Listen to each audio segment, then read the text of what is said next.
Hi, this is Melissa Giles, and this video is called Do You Have the Lord's Heart?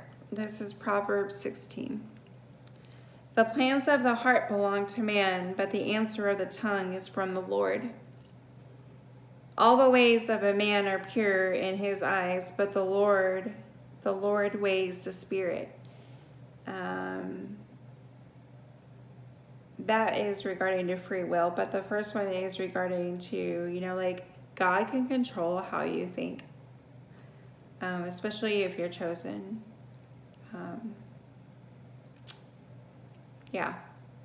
He can control how you think, and he can control everything that goes on around you, I promise you. Commit your work to the Lord, and your plans will be established. The Lord has made everything for its purpose, even the wicked for the day of trouble. Everyone who is ignorant in heart is an abomination to the Lord, as be assured he will not go unpunished. By steadfast love and faithfulness, iniquity is atoned for, and by the fear of the Lord one turns away from evil. When a man's ways please the Lord, he makes even his enemies to be at peace with him. So when you're doing the 10 Commandments and you're honestly doing them, you're living by it. You're not scoffing back at scoffers. You're not stealing. You're controlling your tongue. You're doing all of these things, and you have the heart of God, right? And you're not really loving anything more than Him. I mean, you're His. And He knows your heart. He knows your intentions, and that they're of good because you love Him with all of your heart and with all of your soul, and you're doing what you're supposed to be doing, which is showing unconditional love, right? And when you get to that point, that's what I love about God too, is and you have pure faith, you know what's in your way, the faith, the love. It's wonderful. It's awesome, right? And I love when he says, when a man's ways please the Lord, he makes even his enemies to be at peace with him. And it's true, he does. He does. I have been friends, if you will, to some of my enemies, and I couldn't understand why they would be nice to me. And then I read Proverbs, and it says when a man's ways please the Lord, he makes even his enemies to be at peace with him. And it's happened to me several times, and that's the power of faith.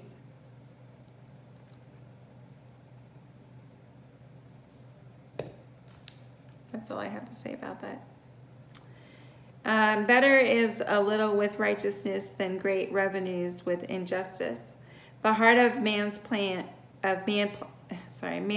his way, but the Lord establishes his steps, because you're called for a reason. You're called for a purpose, and He'll keep on getting your attention, right? And He'll keep on doing things to you to make you understand. But He does establish your steps eventually. An oracle is on the lips of a king. His mouth does not sin in judgment. A just balance and scales are the Lord's. All the weights in the bag are His work. That's your purpose. That's what He's leading you to. It is an abomination to kings to do evil, for the throne is established by righteousness. It's inner thinking. Righteous lips are a delight to the king, and he loves him who speaks what is right. And that's speech.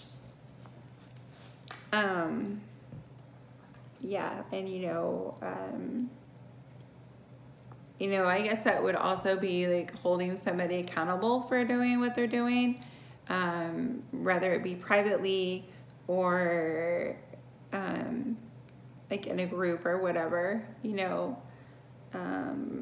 or sticking up for somebody, who's being bullied, right? A king's wrath is a messenger of death, and a wise man will appease it. Oh, let's see. There we go. That's another one. We're sticking up for somebody, right? In the light of a king's face there is life, and his favor is like the clouds that bring the spring rain. And that's joy. How much better to get wisdom than gold, to get understanding is to be chosen rather than silver. The highway of the upright turns aside from evil. Whoever guards his way preserves his life. And that's what you hold in your heart. What are your true intentions? Are you really going after your purpose, or are you just messing around? You have a purpose, but what is in your heart? Who are you? That's what that's saying. All of Proverbs is like, who are you? And here is the way God thinks, and here is the way that you think. Here I'm going to teach you how to change that. It's going to be up to you to change those behaviors. Pride goes before destruction, and a haughty spirit before the fall. That's dead. It is better to be of lowly spirit with the poor man than to divide the spoil with the proud. It is better to be of a lowly spirit with the poor than to divide the spoil with the proud. Whoever gives thought to the word will discover good, and blessed is he who trusts in the Lord. That's in your thinking of having faith. The wise of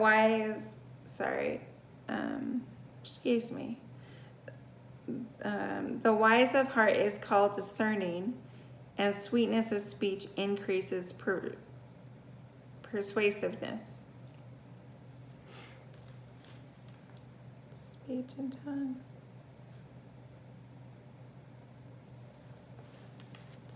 Good sense is a fountain of life to him who has it, but the instruction of fools is folly.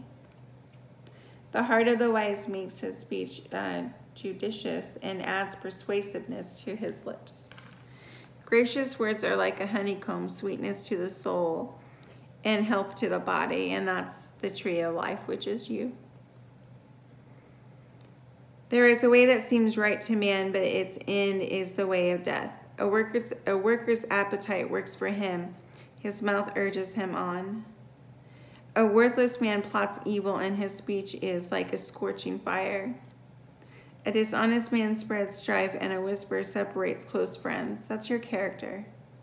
No coming between people, lying about one person because you don't like them. A man of violence entices his neighbor and leads him in a way that is not good, and that's anger. Whoever winks his eye plans dishonest things, and he who pursues his lips brings evil to pass. That's anger as well. Gray hair is the crown of glory. It is gained in the righteous life. Whoever is slow to anger is better than the mighty, and he who rules his spirit than he who takes the city. That's also your character. The lot is cast into the lap, but its every decision is from God. So when we realize that everything comes from God, and whether you know it or think it or not, when you are chosen and called for his purpose, he definitely can control the way that you think, and not only the way that you think, but the way that somebody else is thinking. And when you come to a realization like that, sometimes that's hard. Sometimes that can be like a slap in the face, really. So, pay attention to those kinds of things. You know, those kinds of things, if those kinds of things happen to you, there's a reason for it. And he's calling you, he's telling you, like, come on, you know, like, not only am I calling you, but I'm calling you for something more. I'm calling you because I want to show you what I have for you. I'm calling you because I want you to know that you have a purpose in your life. And I'm calling you because your destiny is waiting, is what he's saying. And there's just a lot of work that comes into that thinking. But in the end, it's worth it. So thank you.